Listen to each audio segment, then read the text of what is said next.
C'est l'histoire d'un roi africain qui a un très bon ami d'enfance qui est très proche de lui et qui lui est très cher. Cet ami a une curieuse habitude. Depuis tout jeune, quel que soit l'événement qui lui arrive dans la vie, positif ou négatif, il dit toujours « c'est sûr que c'est pour le mieux, la chance ». Un jour, le roi invite son ami à partir avec lui à la chasse. Alors qu'ils préparent les fusils ensemble, dans une mauvaise manipulation, un des fusils explose dans les mains du roi et lui arrache le pouce de la main gauche. Comme dans son habitude, l'ami dit « c'est sûr que c'est pour le mieux, la chance ». Le roi, en colère, lui dit « non, ce n'est pas du tout pour le mieux, tu es un crétin ».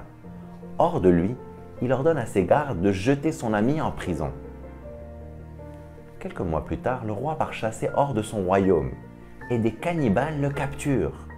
Ils l'attachent à un tronc au centre de leur village et ils mettent du bois tout autour de lui pour allumer le feu et le griller pour le manger. Au moment où les cannibales allaient allumer le feu, ils aperçoivent que leur prisonnier lui manque un pouce. Ils s'arrêtent net et se mettent à se disputer entre eux dans un dialecte que le roi ne comprend pas.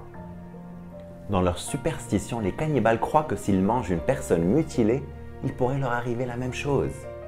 Ils détachent alors le roi et le laissent partir. Sur le chemin du retour, le roi, exténué, choqué, se rappelle des circonstances dans lesquelles il avait perdu son pouce et il se souvient de son ami d'enfance. À peine arrivé à son royaume, il va à la prison pour le voir. « Tu avais raison, mon ami, dit le roi, c'était une chance que je perde mon pouce. » Et il lui raconte tout ce qui lui est arrivé. « Je te supplie de me pardonner et de t'avoir laissé croupir en prison si longtemps. C'était mal de ma part de t'avoir fait ça, dit le roi. » Son ami lui répond « Mais non, c'était pour le mieux, la chance. » Le roi étonné lui dit « Qu'est-ce que tu veux dire? Comment le fait de te jeter en prison pourrait-il être pour le mieux ?» L'ami lui dit « Si je n'avais pas été en prison, j'aurais certainement été avec toi et il m'aurait mangé à moi. » Le roi prend son ami dans les bras, il sourit admiratif et s'exclame « C'est sûr que c'est pour le mieux, la chance. » On rencontre tous des situations difficiles dans la vie, des situations qui parfois semblent injustes. On n'a rien fait pour les mériter. Un accident, une maladie, un deuil, un licenciement, une faillite, un divorce. Bien que ces situations difficiles puissent paraître de mauvaises choses, en réalité, elles ne sont ni bonnes ni mauvaises. Elles sont comme toi, tu décides de les voir. Et tu peux choisir de les voir comme positives ou tu peux choisir de les voir comme négatives. Parce que même dans les meilleures situations, tu pourras toujours trouver du mal. Et même dans les pires situations, tu pourras toujours trouver du bon.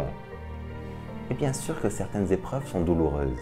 Mais si tu les acceptes, si tu as la conviction que c'est pour ton bien, même si tout de suite tu ne le vois pas, si tu concentres ton attention et tes efforts sur ce que tu peux contrôler, tôt ou tard, les nuages vont se dissiper.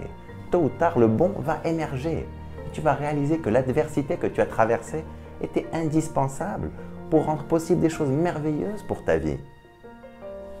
Je suis curieux, quelles circonstances désagréables tu traverses en ce moment qui, en changeant ton regard, pourrait peut-être devenir une opportunité. N'attends pas que ta situation difficile change pour adopter une attitude positive. Comprends que c'est ton attitude positive qui va faire que ta situation change. Je t'encourage à vivre une vie extraordinaire. Vive al-Hayat!